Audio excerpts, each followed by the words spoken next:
Hello, we are Bleeding Tree Gaming, and this is peer review for July 2023, where we talk about all our favourite picks from the hobby scene that we've seen recently on social media. And remembered. I am that we Amy. hadn't already talked about. I am Amy, aka Warpfiend, and I'm joined by Pete, aka Paint Goblin. And today, let's just hop straight into our top picks for July 2023. So first of all, I picked Tyler Russo of $1 Billion Clown Farm had done this fantastic freehand, and I love this banner. It's just everything all the classic orc ones were. He's done it in watercolor. Apparently, he's used some regular acrylics for highlighting, but yeah, the main thing is in watercolor, and this is just like nostalgia central for me. I love the face. The face in the middle looks so good. I'm grumpy. He's funny. He's not supposed to be good at playing games and painting them. He's not allowed to beat all three. Yeah, but this is amazing. It is absolutely fantastic. Yeah, classic. What can I say more about it, to be honest? Just all the colors are really bold. I don't think the real the official ones, or even the White Dwarf heavy metal ones, were that detailed with the sort of somber. I don't think the real ones, the heavy metal ones, I don't think they were ever that detailed. Yeah, the sketchy style on the face particularly. There are some classic ones that are very similar in design for this, but I think he's just gone the extra mile to make it really stand out. Yeah. Lovely. Okay then, moving on to the next one. We've got this version of Daylight by Miniatures Den. And oh my god, this is just... Oh, sorry, I'm skipping forward. This is just absolutely gorgeous. I love the Damascus effect they've done on the sword, which was obviously the thing they wanted everyone to look at. It's just so precisely done all the way down the blade. And then you look at stuff like this cloth over the face. It's a beautiful colour. So much like individual texture going off in here. And then to pop that blue against the bright red like that is just mwah, absolutely fantastic. My dumb questions are: what's Daylight? Is this a bust of a specific character, or? I actually don't know. This doesn't have to be a specific character to be worthy of being named and painted. It's gorgeous and allows the artist, the painter, and the sculptor to show off. Just like John Wick movies don't need elaborate character development because they're an excuse for stunt performers to show off. I'm perfectly happy for this thing to just be a standalone thing that somebody finished and goes, Daylight. Well, the miniature itself, like the bust itself, is called Daylight because I have seen other people paint it in the past. I don't know where it's from or if it's particularly part of like a character set or if it's just like a one-off piece. But it's an absolutely fantastic rendition, no matter which it is. And yeah. I always think it'd be fun if you had some sort of board game version of a tabletop RPG, and characters like social or political standing was tracked by moving busts around one board, and then on the miniatures you have the miniatures moving around at the same time. But I like that. That could be an interesting future board game thing. But yeah, absolutely beautiful, incredible level of texture and detail, lovely grasp of lighting as well. Moving on, we have Angel Heraldo as finally done with his Dante.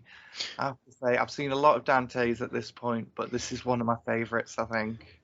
Was this the guy that got sent Dante by accident? It looks more detailed than I remember that one being. No. Angel Heraldo is a pretty famous painter, display and competition painter. Yeah. I just think this is just the perfect kind of comic book one. I've also seen Craft World Studios have been working on one. I've seen some of their work in progress. And they've gone for their usual thing of like really unexpected color choices, which looks great. But this for me is what everything Dante should be. Just perfectly rendered gold. Looks like he's stepped straight out of like a Codex cover or something. Does Craft World, do they work on like the same model, passing it back and forth, or? I don't know if they do that. I know it is the two of them, obviously. Yeah, and they paint pretty similarly, as far as I can tell. Yeah, they do. It's. I think it's one of those things where if you work together with the same person for year after year, you both pick up like elements of the other's style. But I find it hard to tell the difference between the two of them. And apologies, like I don't remember their names off the top of my head. Something Eastern European. I have a cousin or relative aunt, and it was only recently I worked out which one was the relative and which one was the relative spouse, and whose gender was which. Yes. But no, absolutely stunning. And I will call your attention to just little details like the corner of this shoulder pad here that's got the beautiful vibrant red. You can just see touch of that red coming into the shadows there. And I'm just touch of the blue on the axe. Just almost snarling at the fact there's the non-metallic metal and it's going up under the armor plates. Yes. Was that painted in one piece, or was this painted in pieces and he had to track how the light was going to reflect before he assembled it? Either way, it's a mighty piece of work. Right then, so that's all my picks. Pete, I have never seen miniatures presented so adorably for transport. I just, these little whimsical creatures, fine. They were cute. They were sweet. They were amazingly done with a lot of different colors blending together and done well. The bases are interesting. The choice of making them these bright, almost cartoonish, but like Enchanted Forest schemes, fine. And then the woman was mailing them or taking them to her friend, and she put them in bottles. She put them in little potion bottles, and my little sarcastic heart went, ee! They are beautiful. Like, such a good way of carrying them around, even. I keep thinking, take it one step further, put a neodymium magnet, glue it to the base of the miniature like you normally would, but then get a second really strong one and put it up in the lip of the bottle and don't glue it or anything, so that the miniature will just stay there in the bottle even when it's rattling. But when you're ready to use it, you just pull the magnet off the bottom. And then suddenly it's loose. Now, I tend to, if I've got like a single display mini, I tend to keep them in these jars, which I can't see a jar around, but they're like plastic jars you can get from Asda for pretty cheap. I believe I turn them upside down and I'll like blue tack it or black tack it to the lid of the jar and then put the main body of it on top. I think the big cork on the bottle helps it, and I believe the young woman in question very earnestly asked us not to mention jars. Right, okay, fair enough. If you know what I mean. But yeah, no, I've seen people transport D&D dice in little potion bottles. I've seen potion bottles that work like a magic 8-ball, and you shake them and they give you a roll for a D&D potion of healing. Yeah, they are very cool.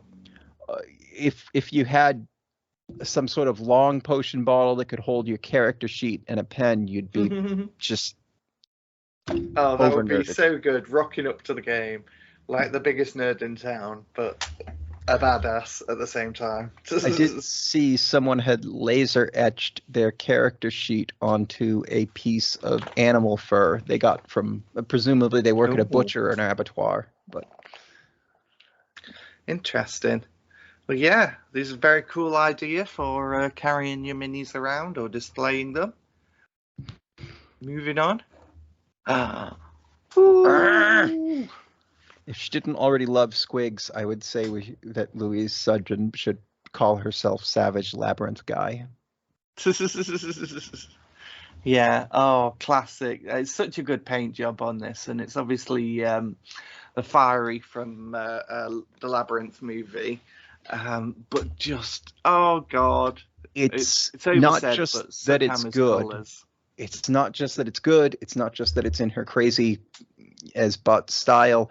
It's that the character's sort of box art original thing really benefits that style, in that this, I think, looks better than the original movie prop because or it's Yeah. more like emotional, more evocative than the original movie prop. Yeah, yeah, I can see that. It's just absolutely stunning. Just so many colours, so bright, so close together. It's I like to think I have some grasp of colour theory, but it's very hard getting that many bright colours to pop next to each other. And I definitely struggle to get one as vivid all over as that. Remember, this is the woman who did one of these inverted, so you had to use a special camera to look at it right. Yes, yeah. Right, well, what we got next? Now, Forgot about this one as well. Were these toys popular when you were growing up? Yes, I remember Okay. very much. You had the little fishing rod, and you'd have to like magnetize them out, and We had a big one without magnets when I was little, but I think this is the magnet one. I mean, I say it was big. In my mind, it was probably, in my mind, I remember it being like, I don't know, maybe 12 inches across. In reality, it was probably like 6 or 8. But and the fish would grab onto little marbles, and they'd have serrated teeth. And once they grabbed on, picking them up would pull enough weight on it that the jaw wouldn't open again, so they'd stay put. And then the camper version one's portable marbles, and somebody's like, I know what I'm going to do. I'm going to repaint them as squigs.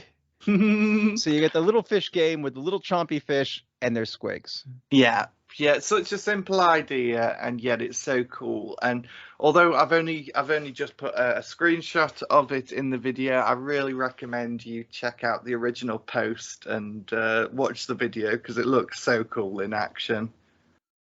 And you should follow this person because it's going to be part of their army on parade this year. Oh, okay, interesting. You can see in the screenshot, Amy. Yes, didn't I you should see have that been in the able to read screenshot? that. I can't Honestly, read. Amy. I can't read. God, what do you expect of me? I thought they fixed your neck and you could read now. No, they fixed my neck and I can now paint again. I can't read. Yeah. But yeah, okay. It does blatantly say in this screenshot I posted that this is part of the army on parade that they're planning. Cool. Very cool. So what else did you pick then? That guy. Yeah, the guy's got I think guy. Yeah. Yes, Baharos. beard. There's beard. Probably guy. Anyway, the artist has a real thing for these sort of overly ornate, in a horrifying manner thing, which I think he did the French crowning of Gilliman diorama. Yeah, so I think I'm going to say it once more. I was trying to compare him to the French sculptor Rodin, who did this big door that was like the doorway to hell, he said, and it was horrifying in how much detail there was. Not that detail is necessarily always horrifying, just Rodin had a way of making all this detail horrifying, or rather the door to hell he was making was horrifying. Anyway, Baharoth, it seems to have this so much detail, the thing becomes more alien the more details he adds. Oh, absolutely, yeah. And you can see there's these metal pipes sticking out of them. There's these biomechanical tentacles which are taken from the Drukhari Talus paint engine, I believe. Yeah, I love the Talus Paint Engine kit. I've still got most of it around. There's this crackling energy coming off it as well, which I believe is probably from something Necron. It looks very much like the Void Dragon, what he stands on. Whatever. Oh! There's the back left. The sniper statue, the Warhammer TV exclusive on its base. Oh, right, okay, yeah, I see that. Yeah, that's what it stood on, the like Sisters of Battle statue head thing. This is a very expensive kit. It is, yeah. But if you've got these things lying around waiting to be used for something or other, you might as well get in a use some way. Like I've got that sniper kit, and I'm probably not going to use it as intended. So I probably will do something similar, use it as a basing feature.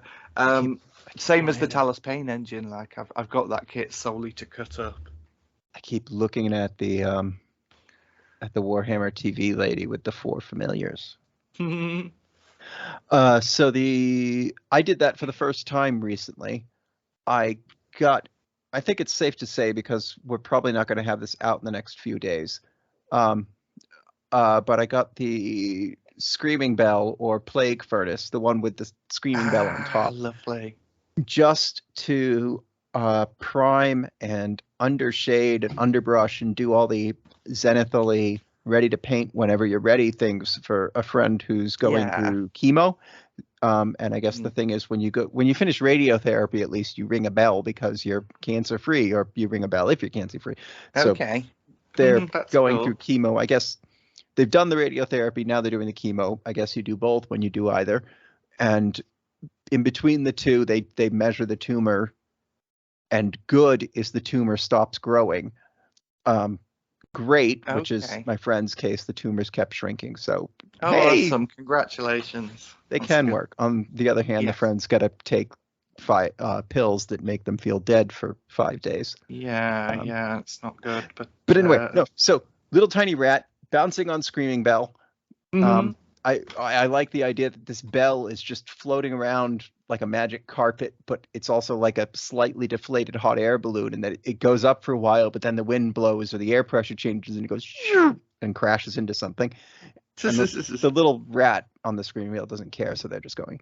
And this totally wasn't a present for me, because the friend really did get very excited that their husband got them a bunch of painting handles for their birthday last week. So.